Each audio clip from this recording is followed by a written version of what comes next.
from EduTV, and today we have with us Mr. Kanak Gupta, the director at the State MR Jaipuria Group of Schools, heading more than 32 schools across India with about 30,000 plus students and 2,000 plus faculty members. Mr. Gupta has been awarded as the Young Creative Entrepreneur by the British Council of India and has got the Indian Educators of the Year award by the Achievers Forum. You're heading 32 schools across India, so many faculty members working under you. So currently the situation is that everybody, the schools, the colleges also for that matter, they've observed a lot of changes happening in the education domain. A great change, the major change everybody saw was shifting from offline to online. What are the major landscapes, the changing landscapes that you have seen as an entrepreneur, as an educator altogether? So first of all, Tanya, thank you so much for having me on your show. It's a pleasure speaking to anyone about education, and I'm so glad about the reach that you guys have, and you're speaking to all educators of repute, which is something very interesting. So many congratulations as well to you all. Yes, we're running 32 schools in tier 2, tier 3 cities of the country. For us, the most important thing has been, and this journey has been going on for the last 6 years. And if you look at the Jaipuria Group, we've been in education for 7 decades now. But last 6 years, we've expanded exponentially. We have 30,000 students who are studying with us. And for us, it's a very big responsibility. And that's the reason why we do so much of research. And you'd be surprised that, when the pandemic struck, we were already ready with our online classes. We were already ready with using, Zoom or using classrooms and Teams. And we were already ready with it. We actually announced work from home on 8th of March, if I remember, like one day before Holi last year, we did that. And the only reason was that because we do so much research and because we understand that there are some situations there could be affecting the teaching learning space. So we did that. With regards to the change that has happened, I'm fairly excited about it, to be honest.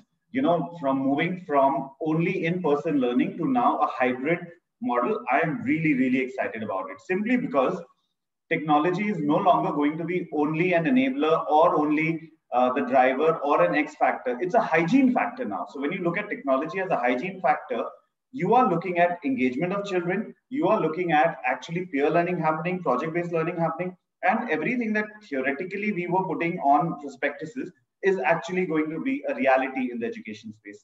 I, for one, am very excited about the hybrid world. I'm sure you would have had observed a lot of challenges considering the students, the teachers also for that matter. So what are the major challenges that you faced? How did you overcome the same? So massive challenges, and the biggest challenge is that we run our schools in tier 2, tier 3 cities, which traditionally do not have very high bandwidth and do not have every parent or every student with access to gadgets, and that's one of the biggest challenges that was there. But we overcame this challenge for the simple reason that we believe that learning should happen, and it's not as to we don't want to push a particular tool, but we want to ensure learning should happen. I'll give you an example. We run a school at Gonda, and Gonda is a small town about 200 kilometers out from Lucknow. And over there, obviously, students did not have gadgets, but our teachers were well equipped to ensure that using the Symbian phones, they could send across voice messages to the students. Those were some of the challenges that we encountered. We encountered challenges of students talking about fatigue, students talking about that same family, there are multiple students and there is one device. How do you overcome that? So we had to do scheduling and calendar planning. All of that happened. And the reason as to why we could do it, we have about 70 odd people at the head office in New Delhi. These are dedicated only for ensuring that classes and learning happens at all our schools properly. So that way we are able to sort of huddle up and face this. I think that was one of the biggest things that we did. But what we also did beyond that, the structured and the planned manner of our education process helps that. So we have our lesson plans, which are very, very detailed. Our lesson plans actually talk about as to what should be done and what should not be done. We also give the freedom, liberty to a teacher to bring in their innovation, their creativity into the lesson planning process, which I think is very exciting for the teacher as well.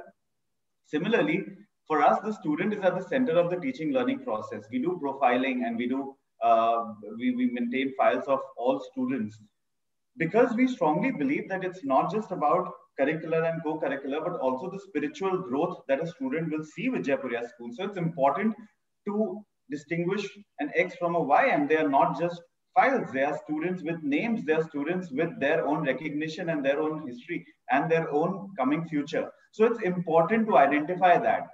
If we have all of that in place in the education space, overcoming challenges is simpler. We've observed like a lot of students, they are online on online classes. They have their webcams off, they have their mics off. Practically, a teacher doesn't get to know what the student is exactly doing. Especially, I mean, talking about students above a grade 4 or 5, rather, I would say, because for juniors, since we have the parents sitting right next to them, helping them to come online, it's still easier. But talking about students above grade 5 for that matter. So how does a teacher ensures that the students is paying attention to the lesson? So what I would always say is that whatever you do in an in-person learning classroom, you should do that in an online classroom as well. For example, the pedagogy and the classroom management that a teacher would bring in a classroom would differ like in an enormous manner if the teacher was doing a seminar in an auditorium. So you need to have skills for engaging students. Engaging students online is also a varied skill. We use things such as Mentimeter. We use quizzes right away.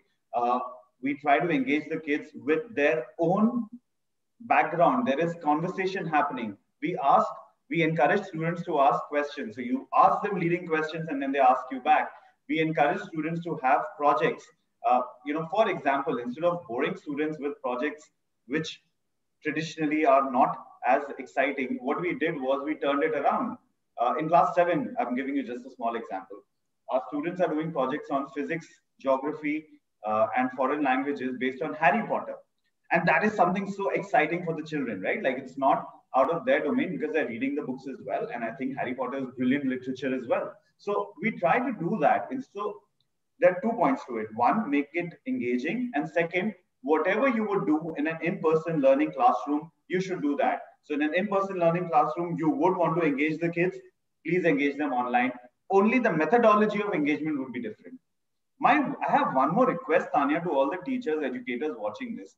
What I've seen of late is that teachers have started sending messages on parents' WhatsApp groups or Telegram groups or Signal groups that, Tanya is not attending the class. Kanak is not attending the class. The camera is off. Please see. Now, I understand where teachers are coming from. However, I don't think that's the right way forward. You are embarrassing the child and the parent in a public domain. That's not a positive thing. Put positive messages. Tanya is attending the classroom and she's doing very well.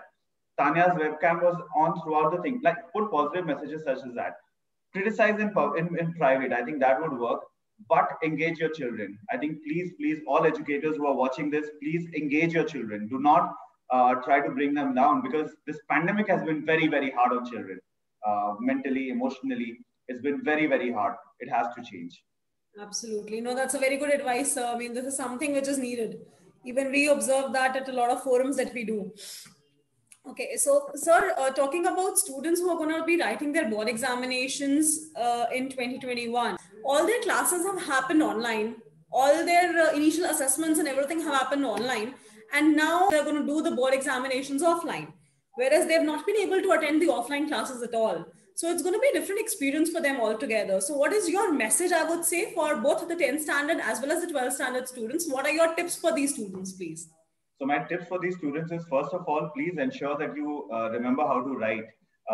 Because, we are so used to typing now, and we're so used to typing now, we've forgotten how to write. So these students will find it difficult because we're still not doing examinations using a laptop or a computer. So this will be tougher for them. They're used to not sitting straight. These are some of the things that will matter. I think all schools are going to go ahead with baseline tests. If your school is not going ahead with a baseline test, I strongly recommend that you take an online baseline test to understand where you stand. Not for the competitive side of it, but just to understand where your learning is. Most importantly, Tanya, what I feel is that the pandemic has given us this understanding that there is careers beyond the norm. There are careers available across the board. And they are not dependent on only education and only on the board results. So I spoke to a lot of students in class 10 and 12, and I asked the class 12 students particularly if something has changed. And they were so positive and they were so happy about it that they've acquired new skills. Similarly, class 10 students, they talked about new skills. There were students who are doing, for example, stock market learning. There are students who are doing internships because the in-campus experience cannot be replicated.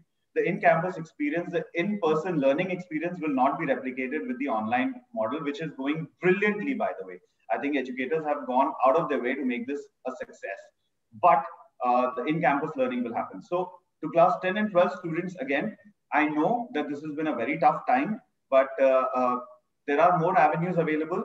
This is a once in a century phenomenon. You've lived it. You've sort of been a part of it. So this will be a great building block for everyone. But make sure that you remember how to write and make sure that you remember how to sit for 2 hours, because it's very simple taking your tablet and doing classroom while lying down.